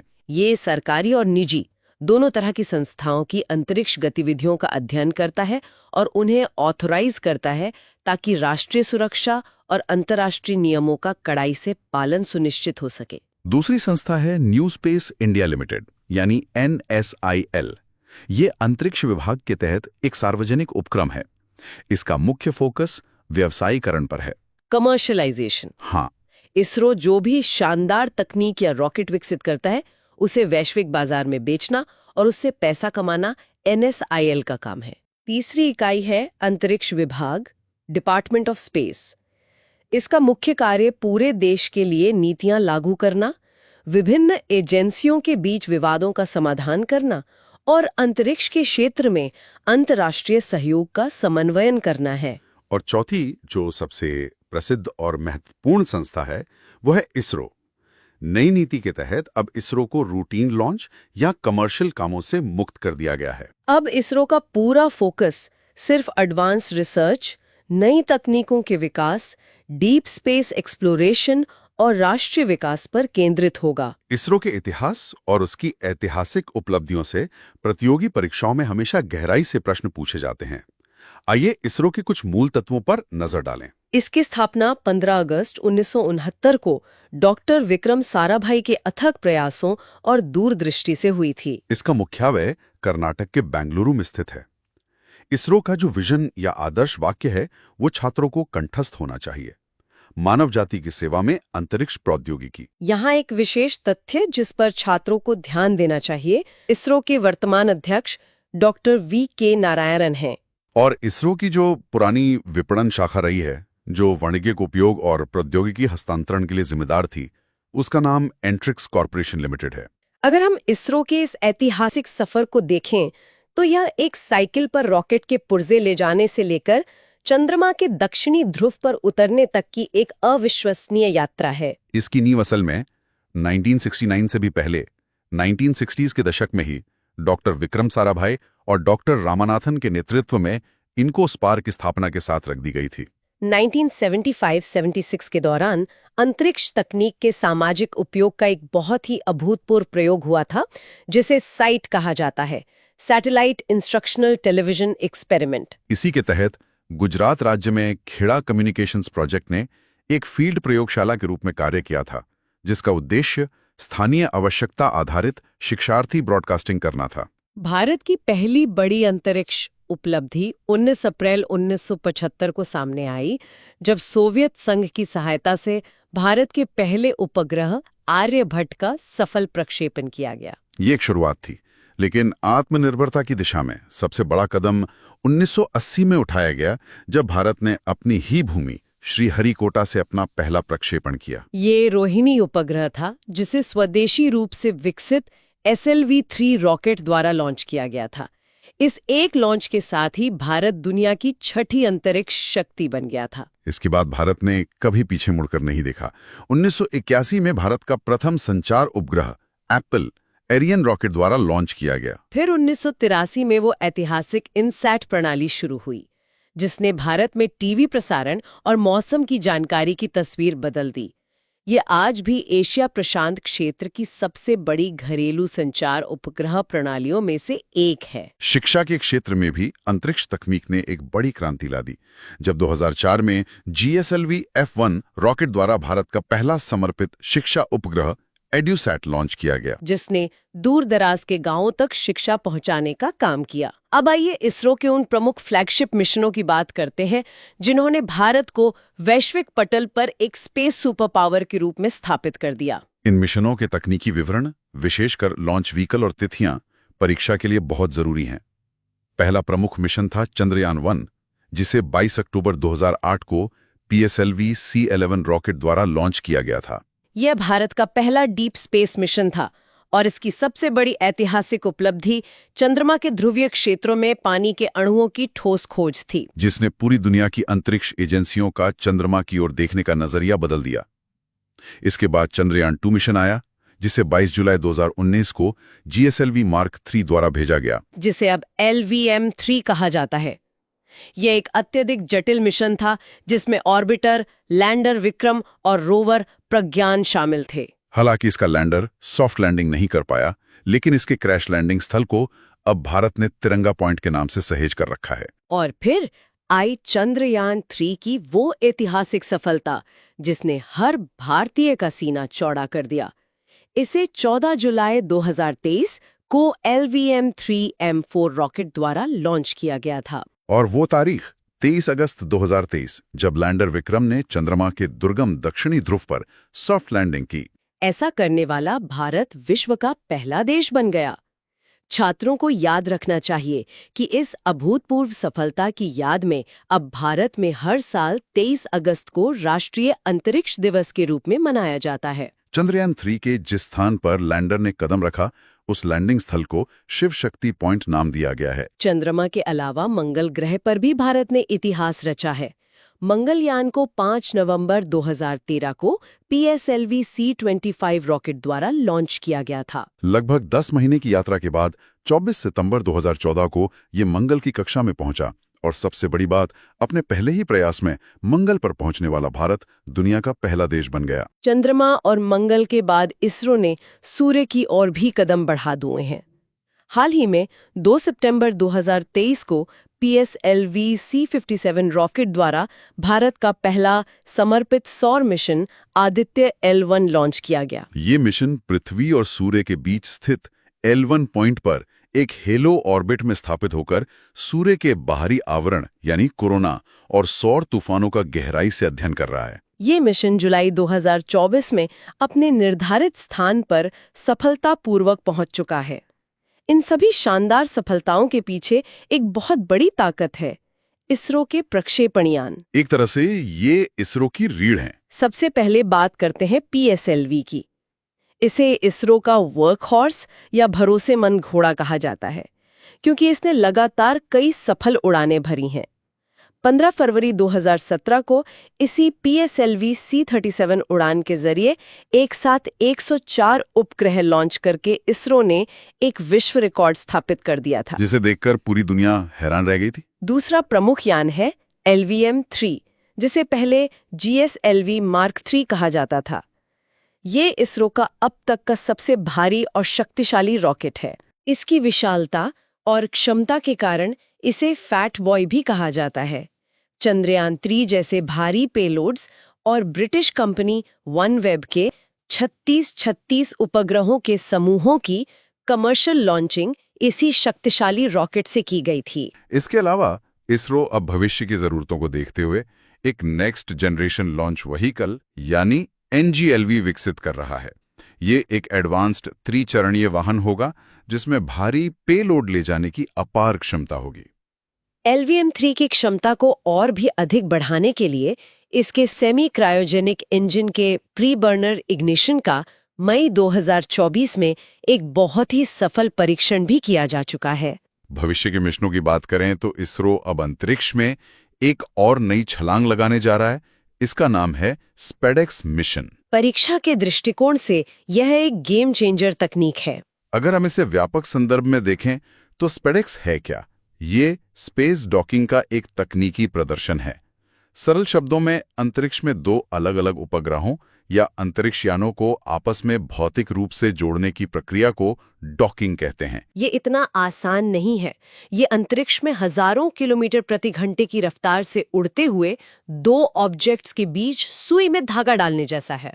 इसके साथ ही भारत के पहले महत्वाकांक्षी मानव अंतरिक्ष मिशन गगनयान पर भी बहुत तेजी से काम चल रहा है।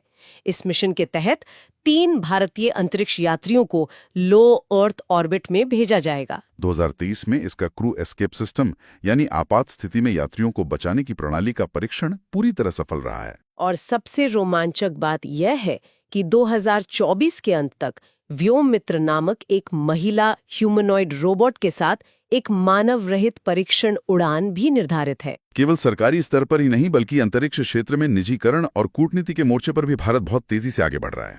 मई 2024 में NSIL ने एक बड़ा कदम उठाते हुए रिमोट सेंसिंग उपग्रह डेटा का वाणिज्यिक नियंत्रण पूरी तरह से अपने हाथ में ले लिया। निजी स्पेस स्टार्टअप कंपनियों का उदय भी भारत में तेजी से हो रहा है। अग्निकुल कॉस्मस ने मई 2024 में अपने निजी रॉकेट अग्निबाण सॉर्टेक 01 का सफल परीक्षण करके इतिहास रच दिया है। वहीं स्काईरूट एरोस्पेस अपनी प्रसिद्ध विक्रम सीरीज के रॉकेट बना रही है। अब अगला टॉपिक देखते हैं।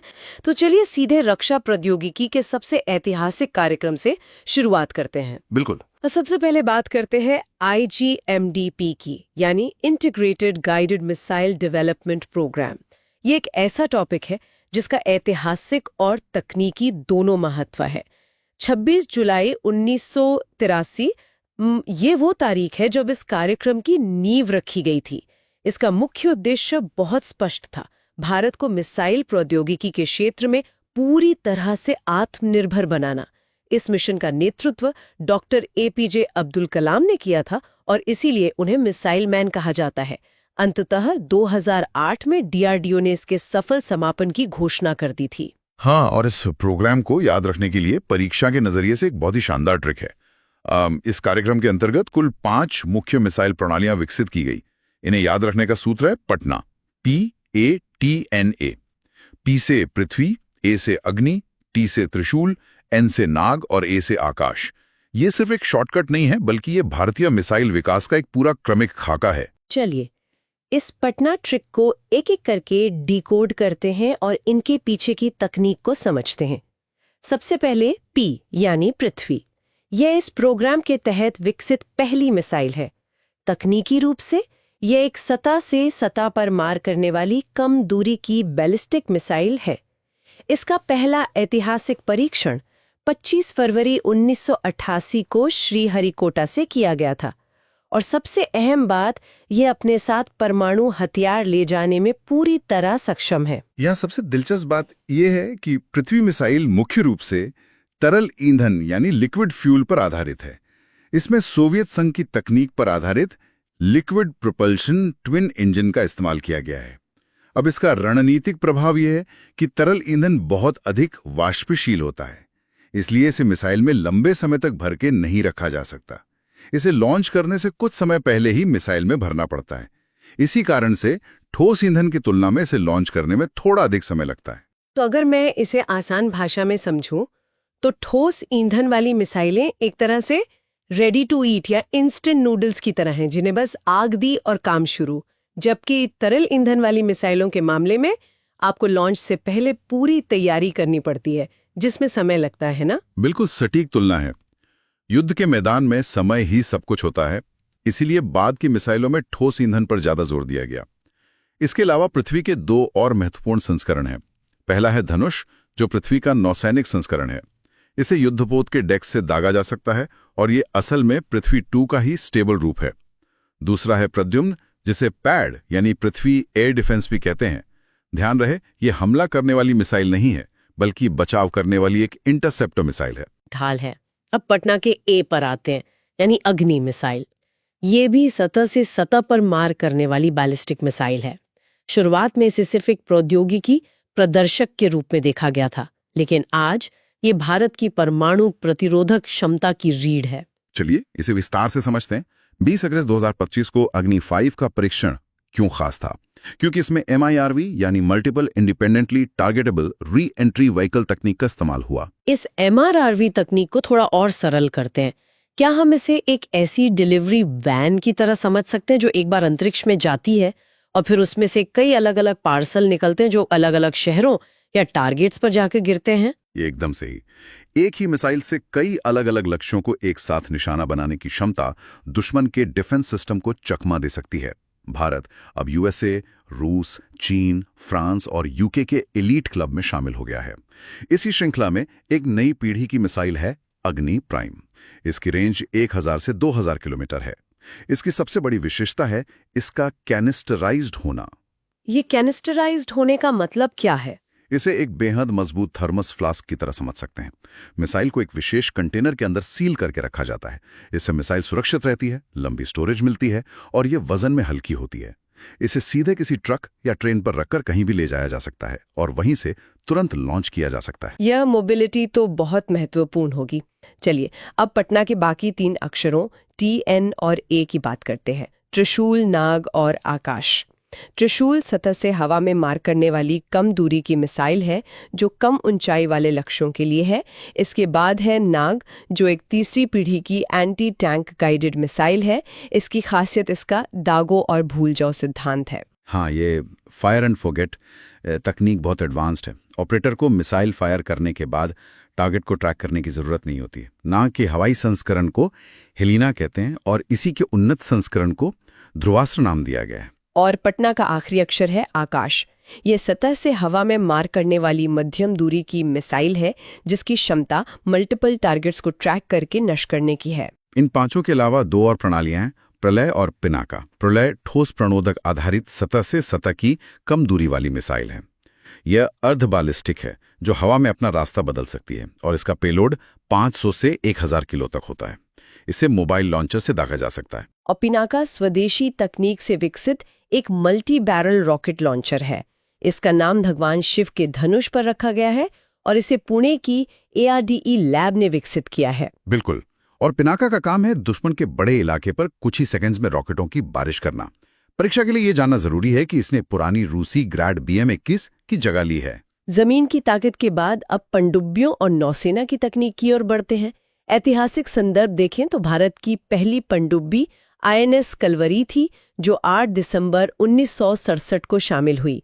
ये सोवियत फॉक्सट्रॉट क्लास की थी, इसीलिए 8 दिसंबर को पनडुब्बी दिवस मनाते हैं।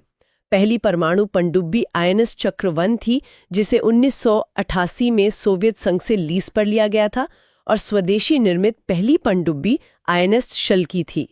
यहाँ एक रोचक तथ्य ये भी है कि शांति टेरेसा लकड़ा एशिया की पहली महिला है जो पनडुब्बी के डिजाइन से जुड़ी। और जब हम परमाणु पनडुब्बियों की बात करते हैं तो भारत की पहली स्वदेशी परमाणु पनडुब्बी INS अरिहंत है जो K-15 सागरिका मिसाइल दाग सकती है। दूसरी INS अरिघात है। परीक्षा के दृष्टिकोण से SSBN का फुल फॉर्म महत्वपूर्ण है, शिप सबमर्सिबल बैलिस्टिक न्यूक्लियर। इस गुप्त प्रोग्राम का कोड नेम ATV यानी एडवांस्ड टेक्नोलॉजी वेसल है और जो K सीरीज मिसाइलें हैं उनका नाम डॉक्टर कलाम पर रखा गया है। ब्लू वाटर नेवी बनने के लिए इन परमाणु पनडुब्बियों की आवश्यकता क्यों होती है? क्योंकि ब्लू वाटर नेवी का मतलब है गहरे समुद्र में दूर तक अपनी ताकत दिखाना। परमाणु पनडुब्बियां महीनों तक पानी के नीचे रह सकती हैं जो उन्हें एक बेहतरीन सेकंड स्ट्राइक कैपेबिलिटी देती है। तकनीकी विशेषताओं में AIP यानी एयर इंडिपेंडेंट प्रोपल्शन का जिक्र आता है। ये पनडुब्बी को सतह पर आए बिना लंबे समय तक पानी में रहने की शक्ति देता है। इसके अलावा वरुणास्त्र हमारा स्वदेशी हैवी वेट टार्पीडो है और पनडुब्बियों से संचार के लिए तमिलनाडु में INS कट्टाबोम्मन VLF स्टेशन है। एक खास बात, INS सिंधु ध्वज एकमात्र पनडुब्बी थी जिसे इनोवेशन अवार्ड मिला था, जो अब सेवा मुक्त हो चुकी है। लेकिन अभी सबसे अहम प्रोजेक्ट 75 है। हाँ, प्रोजेक्ट 75। इसका उद्देश्य डीजल इलेक्ट्रिक अटैक पनडुब्बियों का स्वदेशी निर्माण करना है। ये फ्रांसीसी स्कॉर्पियन क्लास पर आधारित है। सहयोगी फ्रांस की नेवल ग्रुप है और निर्माण मुंबई के MDL में हो रहा है। कुल 6 पनडुब्बियां हैं। इसकी ट्रिक है KKKVVV। पहला K INS कलवरी है जो टाइगर शार्क पर नामित है। दूसरा KINS खंडेरी है जो मराठा द्वीप किले पर नामित है। तीसरा KINS करंज है। फिर V शुरू होता है। पहला V INS वेला। दूसरा VINS वागीर जिसे सैंड शार्क कहते हैं। और छठा तथा अंतिम है INS वाघीशीर। अगर हम इसे बड़े संदर्भ में देखें तो इनमें SM-39 एक्सोसेट मिसाइलें हैं। भविष्य में इनमें DRDO का AIP सिस्टम लगेगा और इनमें स्टील्थ तकनीक है। P-75I इसका अगला चरण है जिसमें AIP युक्त 6 और पनडुब्बियां बनेंगी। अब रक्षा प्रौद्योगिकी से आगे बढ़कर जैव प्रौद्योगिकी और बायो इकोनॉमी की तरफ चलते हैं। इंडिया बायो इकोनॉमी रिपोर्ट 2025 के आंकड़े बताते हैं कि 2014 के $10 बिलियन से बढ़कर यह 2024 में $165.7 बिलियन हो गई है। 2030 का लक्ष्य $300 बिलियन है। ये जीडीपी में 4.25% का योगदान दे रही है। हालांकि भारत का R&D खर्च जीडीपी का 1% से भी कम है। फिर भी कई प्रमुख पहलें हो रही हैं, जैसे उन्नति मिशन जो अपशिष्ट से नवीकरणीय ईंधन बनाता है, बायो एनवायरोटेक का सिस्टम सुएर में हाइड्रोजन सल्फाइड कम करता है, बिराग द्वारा बायोफार्मा इग्निशन ग्रांट के तहत स्टार्टअप्स को 18 महीने के लिए 50 लाख रुपए मिलते हैं। छत्तीसगढ़ में बायो फोर्टिफाइड चावल से किसानों की आय में 40 से 50% की वृद्धि हुई है। एक्सियोम 4 और गगनयान में अंतरिक्ष जैव प्रौद्योगिकी का उपयोग हो रहा है और मोहाली के नाबी में national speed breeding crop facility बनी है। बायोरेमीडिएशन भी बहुत अहम है। इसका मतलब है जीवित जीवों जैसे बैक्टीरिया या कवक द्वारा विषैले प्रदूषकों को हानिरहित बनाना। इसके 2 प्रकार हैं, इन सीटू और एक्स सीटू। इन सीटू मतलब सीधे उसी स्थान पर इलाज करना, जैसे समुद्र में तेल फैलने पर वही बैक्टीरिया डालना। बिल्कुल। और एक्स सीटू में संदूषित मिट्टी या जल को निकालकर किसी नियंत्रित स्थान पर ले जाकर उपचार किया जाता है। अब आनुवंशिकी, जीनोम और क्रिस्पर पर आते हैं। जीएमओ यानी जेनेटिकली मॉडिफाइड ऑर्गेनिज्म की व्यावसायिक खेती को भारत में GEAC मंजूरी देती है और पर्यावरण संरक्षण अधिनियम 1986 के तहत नियंत्रित होता है। अंतर्राष्ट्रीय स्तर पर इसके लिए काटाजीना प्रोटोकॉल है। पौधों में नया जीन डालने के लिए जीन गन विधि का इस्तेमाल होता है। भारत में इसके उदाहरण BT कॉटन और DMH11 सरसों हैं, जो वरुणा और अर्ली हीरा 2 का क्रॉस है। जीनोम अनुक्रमण में DNA या RNA के A, T, C और G का सटीक क्रम पढ़ा जाता है। भारत में इंडिजेन कार्यक्रम, वन डे वन जीनोम पहल और जीनोम इंडिया परियोजना चल रही है। इसमें नेक्स्ट जनरेशन सीक्वेंसिंग तकनीक का बड़ा रोल है। एक जीनोम से लगभग 200 GB डेटा निकलता है। BRCA1 और BRCA2 जीन से ब्रेस्ट और ओवेरियन कैंसर के जोखिम का पता चलता है। गेहूं में रोग प्रतिरोधक क्षमता और मवेशियों में एकीकृत जीनोमिक चिप इसके अन्य अनुप्रयोग हैं। जीन एडिटिंग में CRISPR-Cas9 बहुत चर्चा में है। Cas9 एक एंजाइम है जो कैंची की तरह DNA काटता है। यहाँ सोमैटिक और जर्मलाइन का अंतर स्पष्ट होना चाहिए। सोमैटिक एडिटिंग त्वचा या रक्त में होती है जो अगली पीढ़ी में नहीं जाती, जबकि जर्मलाइन एडिटिंग भ्रूण में होती है जो भावी पीढ़ियों में जाती है। उदाहरण के लिए भारत के जीनोम एडिटेड चावल जैसे DRR चावल 100, जिसे कमला भी कहते हैं, और पूसा DST चावल। इसके अलावा ZFN और टैलेंस भी अन्य जीन एडिटिंग तकनीकें हैं। डी एक्सटिंक्शन का एक बड़ा उदाहरण कोलोसल बायोसाइंसेज द्वारा विलुप्त डायर वुल्फ को जीवित करने का प्रयास है, और नासा अंतरिक्ष में DNA रिपेयर प्रयोग कर रहा है। अब अगला टॉपिक देखते हैं। इस सत्र में हम विज्ञान और प्रौद्योगिकी के 4 अत्यंत महत्वपूर्ण विषयों पर चर्चा करेंगे। नैनो प्रौद्योगिकी, आनुवंशिक रूप से संशोधित जीव जिन्हें हम GMO कहते हैं, भारत का परमाणु ऊर्जा कार्यक्रम और अंत में बौद्धिक संपदा तथा डिजिटल अधिकार। तो नैनो प्रौद्योगिकी से शुरुआत करते हैं। इसकी एक मानक परिभाषा है कि यह विज्ञान की वो शाखा है जहां 1 से 100 नैनोमीटर के स्तर पर परमाणुओं और अणुओं में हेरफेर किया जाता है। सही कहा, लेकिन उम्मीदवारों के मन में अक्सर ये सवाल आता है कि यह 1 नैनोमीटर आखिर होता कितना है? हाँ, इसे विजुअलाइज करना थोड़ा मुश्किल है। देखिए, इसे समझने के लिए छात्रों को एक सरल उदाहरण दिमाग में रखना चाहिए। इंसान के सिर का एक बाल लगभग 80,000 से 1 लाख नैनोमीटर मोटा होता है। बाप रे, मतलब 1 नैनोमीटर 1 मिलीमीटर का 100 मिलियनवां भाग हो गया। बिल्कुल, लेकिन यहाँ जो बात सबसे ज्यादा ध्यान देने योग्य है वह केवल इसका छोटा आकार नहीं है। सबसे महत्वपूर्ण वैज्ञानिक तथ्य ये है कि जब हम पदार्थों को इतने सूक्ष्म स्तर पर ले जाते हैं तो उनके भौतिक और रासायनिक गुण पूरी तरह बदल जाते हैं। जी, उनका surface area to volume ratio यानी सतह के क्षेत्रफल और आयतन का अनुपात बहुत अधिक बढ़ जाता है, और साथ ही क्वांटम प्रभाव भी हावी हो जाते हैं। एकदम सही। इसका सीधा सा अर्थ ये है कि जो सोना हमें सामान्य रूप से पीला और चमकदार दिखता है वह नैनो स्तर पर लाल या बैंगनी रंग का दिखाई दे सकता है। यह बिंदु परीक्षाओं के लिए बहुत अहम है, किसी पदार्थ की मजबूती या ऊष्मा सहने की क्षमता भी नैनो स्तर पर एकदम अलग व्यवहार करती है। और उत्पत्ति के आधार पर हम इन्हें 2 श्रेणियों में बांटते हैं। प्राकृतिक नैनो पदार्थ जो भूपर्पटी में मौजूद है और कृत्रिम जो हम प्रयोगशालाओं में बनाते हैं। और इन्हीं कृत्रिम नैनो पदार्थों के कई विशिष्ट अनुप्रयोग हैं। परीक्षाओं में सीधे तौर पर इनके उपयोग पूछे जाते हैं। कैंसर के इलाज में हो रहा है। मैं चाहूंगा कि आप छात्रों को इसकी कार्यप्रणाली बताएं। मैं स्पष्ट करना चाहूंगी कि सामान्य कीमोथेरेपी में दवा पूरे शरीर में जाती है और स्वस्थ कोशिकाओं को भी नुकसान पहुंचाती है, जो कि बहुत दर्दनाक होता है। जी। लेकिन नैनो शेल्स बहुत ही सूक्ष्म सोने या सिलिका के कण होते हैं। इन्हें इस तरह डिजाइन किया जाता है कि ये सीधे केवल कैंसर वाले ट्यूमर तक पहुंचे। और फिर इन पर बाहर से इंफ्रारेड लाइट डाली जाती है। बिल्कुल, जिससे ये गर्म हो जाते हैं और सिर्फ कैंसर कोशिकाओं को नष्ट कर देते हैं। स्वस्थ कोशिकाएं सुरक्षित रहती हैं। इसके अलावा घाव की पट्टियों और वाटर प्यूरिफायर में एंटीबैक्टीरियल नैनो सिल्वर का उपयोग भी तो हो रहा है। चांदी सदियों से अपने एंटीबैक्टीरियल गुणों के लिए जानी जाती है, लेकिन नैनो स्तर पर यह कीटाणुओं को मारने में कई गुना अधिक प्रभावी हो जाती है। अगर हम कृषि क्षेत्र की बात करें तो हाल ही में इफ्को का नैनो यूरिया बहुत चर्चा में रहा है। नैनो यूरिया तो कृषि क्षेत्र का गेम चेंजर है।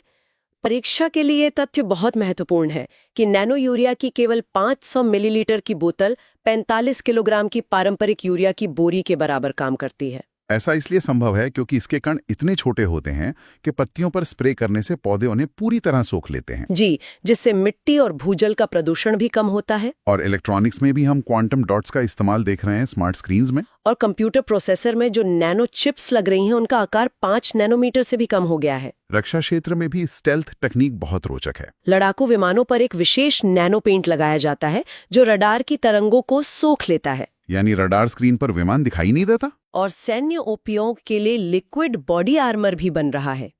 इसमें सिलिकॉन डाइऑक्साइड के नैनो कणों को एक तरल पॉलीमर में मिलाया जाता है, जो गोली लगने पर मिलीसेकंड में कठोर होकर बुलेट प्रूफ जैकेट बन जाता है। साथ ही ऐसी बैटरियां बन रही हैं जो 10 गुना तेजी से चार्ज हो सकती हैं।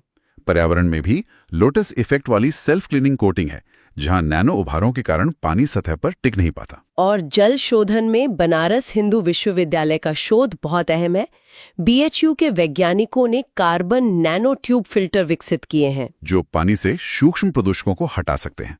और झील के पानी में पारा आयन का पता लगाने में भी इसका इस्तेमाल हो रहा है। आपने कार्बन नैनो ट्यूब का जिक्र किया। छात्रों को कार्बन आधारित नैनो पदार्थों पर विशेष ध्यान देना चाहिए। हाँ, कार्बन नैनो ट्यूब या CNT स्टील से 100 गुना अधिक मजबूत है और इसका वजन स्टील के छठे हिस्से के बराबर है। इसे ऐसे विजुअलाइज करें कि इंसान के बाल से भी पतले धागे से एक कार लटका दें और वो न टूटे। अद्भुत। और कार्बन का एक और अपरूप है ग्राफीन।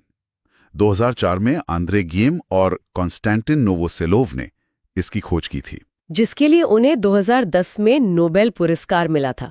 ग्राफीन कार्बन परमाणुओं की सिर्फ एक परमाणु जितनी मोटी परत है, मधुमक्खी के छत्ते जैसी संरचना में। जी, ये स्टील से 200 गुना ज्यादा मजबूत है और बेहतरीन सुचालक है। और ये प्रकाश का केवल 2.3% ही अवशोषित करता है, यानी ये लगभग पारदर्शी है।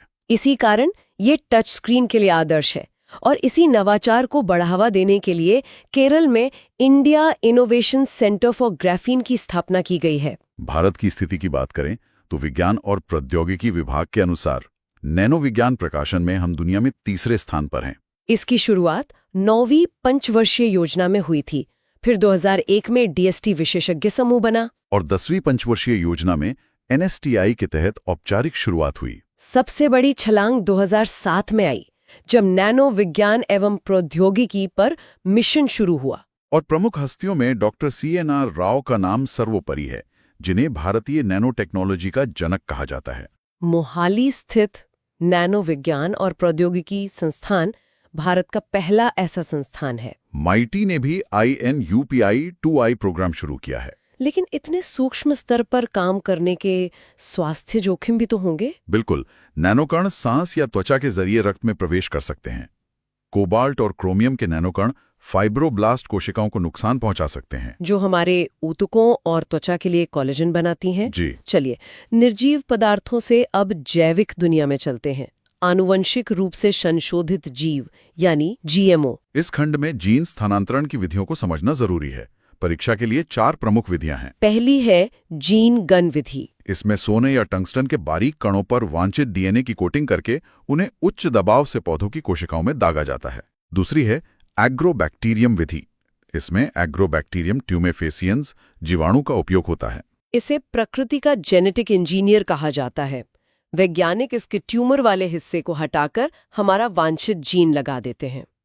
तो ये बीमारी के बजाय काम का जीन पौधे में डाल देता है। तीसरी विधि है इलेक्ट्रोपोरेशन, जिसमें इलेक्ट्रिक पल्स से कोशिका में छेद बनाए जाते हैं ताकि डीएनए अंदर जा सके। और चौथी है माइक्रो इंजेक्शन। इसमें सीधे कांच की बारीक सुई से डीएनए को कोशिका के केंद्रक में इंजेक्ट किया जाता है। भारत में जीएमओ से जुड़े विवादों में बीटी बैंगन प्रमुख है, जिसे 2009 में जीईएसी द्वारा मंजूरी मिली थी, लेकिन विरोध के कारण रोक लगानी पड़ी। अंतर्राष्ट्रीय स्तर पर बीटी मक्का से मोनार्क तितलियों को होने वाले नुकसान की आशंका भी एक बड़ी पर्यावरणीय चिंता रही है। अब ऊर्जा सुरक्षा की बात करते हैं। भारत का परमाणु ऊर्जा इकोसिस्टम। परमाणु ऊर्जा विभाग सीधे प्रधानमंत्री के अधीन है। वर्तमान क्षमता 8.18 गीगावाट है और लक्ष्य 2031-32 तक 22.48 गीगावाट करना है। इसके लिए स्मॉल मॉड्यूलर रिएक्टर या एसएमआर पर ध्यान दिया जा रहा है। 2025-26 के बजट में परमाणु ऊर्जा मिशन की घोषणा हुई है, जिसका लक्ष्य 2033 तक 5 स्वदेशी एसएमआर विकसित करना है। इनकी क्षमता लगभग 300 मेगावाट इलेक्ट्रिक होती है और ये आकार में पारंपरिक रिएक्टरों से 1/3 होते हैं। और इनमें निष्क्रिय सुरक्षा प्रणालियां होती हैं, जो दुर्घटना की स्थिति में बिना मानवीय हस्तक्षेप के रिएक्टर बंद कर सकती हैं। अब भारत के 3 चरण परमाणु ऊर्जा कार्यक्रम को समझते हैं, जो डॉक्टर होमी भाभा ने परिकल्पित किया था। ये इसलिए जरूरी है क्योंकि भारत में यूरेनियम कम है, लेकिन थोरियम का दुनिया का सबसे बड़ा भंडार हमारे पास है। लेकिन थोरियम सीधा परमाणु ईंधन नहीं है। ये फिसाइल नहीं है, बल्कि फर्टाइल है। मतलब पहले थोरियम को ऊर्जा देने वाले पदार्थ में बदलना होगा। इसीलिए 3 चरण बनाए गए। Stage 1 pressurised heavy water reactor पर आधारित है। इसमें प्राकृतिक यूरेनियम ईंधन है और भारी पानी मंदक है। इस चरण के प्रयुक्त ईंधन की रीप्रोसेसिंग से प्लूटोनियम मिलता है और यही प्लूटोनियम स्टेज 2 में फास्ट ब्रीडर रिएक्टर में ईंधन का काम करता है। इसी दूसरे चरण में थोरियम की एंट्री होती है।